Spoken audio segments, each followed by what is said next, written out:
Ang pinagmulan ng jeepney ay nagsimula noong World War II. Tulad ng malamang na alam ng karamihan sa mga tao ngayon, sa Pilipinas, muling naimbenta ang mga tira o surplus na mga military jeep at kalaunan ay sumailalim sa local modifications para maging jeepney na pamilyar sa atin ngayon.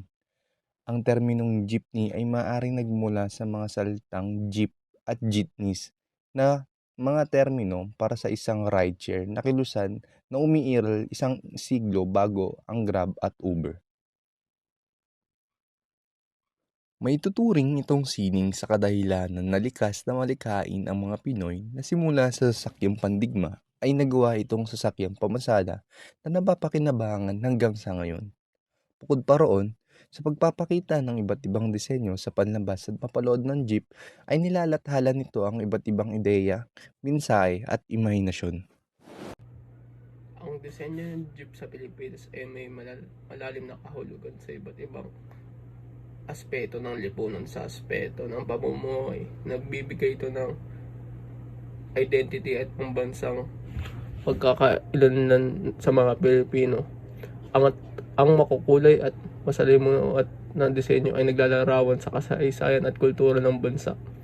Sa aspektong panlipunan, nagbubukas ito ng pagkakataon para sa pampublikong ekspresyon. Ang jeep ay isang espasyo ng sining na bumabalot sa pang-araw-araw ng buhay ng nakakaraming nagbibigay buhay sa kalsada ng lungsod. Ang disenyo ng jeep ay nagtatampok ng masalimuot na halaman, likas na anyo at mataas na detalye. Ang mga elemento na sining tulad ng linya, hugis, kulay at teksto ay mahalaga sa pagbuo ng komprehensibong disenyo. Ang pagkabit ng masiglang kulay at detalyadong pagpinta ay nagbibigay buhay sa bawat bahagi ng jeep na naglilika ng mataas na antas na estetika at kaakit-akit na dating.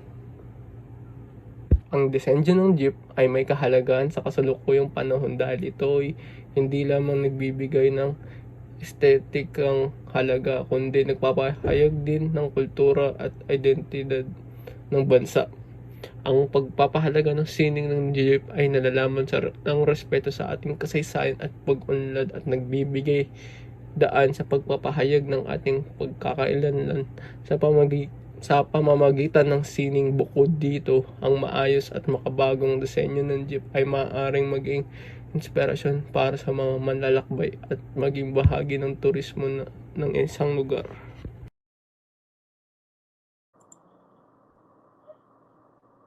Magandang gabi sa inyo lahat. Ako nga po pala si Brandon KLD, the guro ng BIT 2B ng Automotive Subject.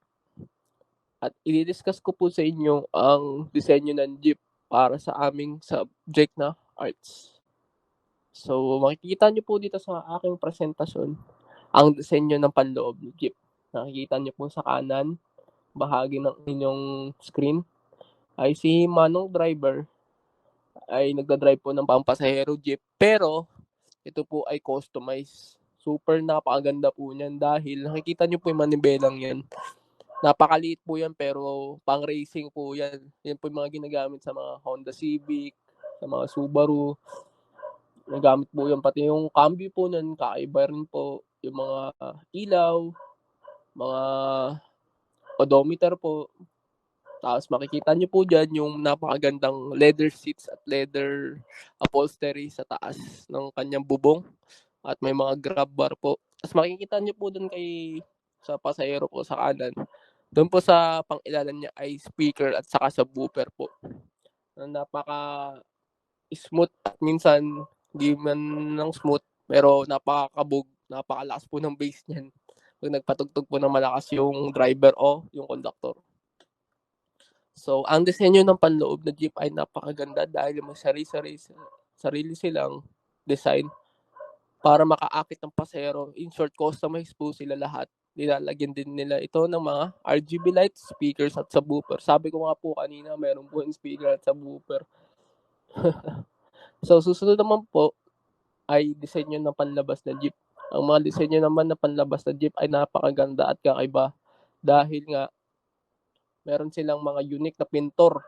Tulad po dito sa Montalban, Dami pong ganyan, Obetski Motors. Yan po yung mga sikat na gumagawa po na customized jeep. Makikita naman niyo po sa kanang bahagi ng inyong screen ay jeep po na pang umaga or hapon. Tingnan niyo po yung design niya. Lahat po ng character sa TV, sa anime, sa cartoons, makikita niyo po yan.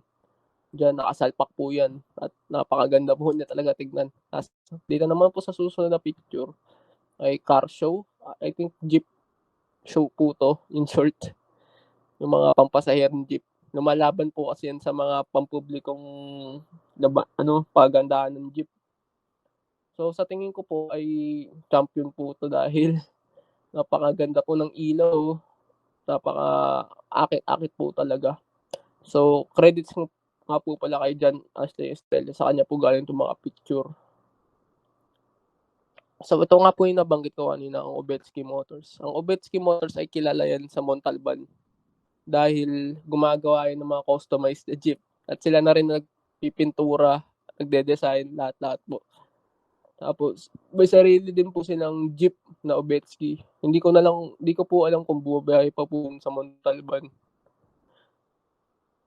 Kasi madalang na lang po yung mga jeep dahil napalitan na po yun ng mga ibang mga Comet po na bus, ganun, minibus.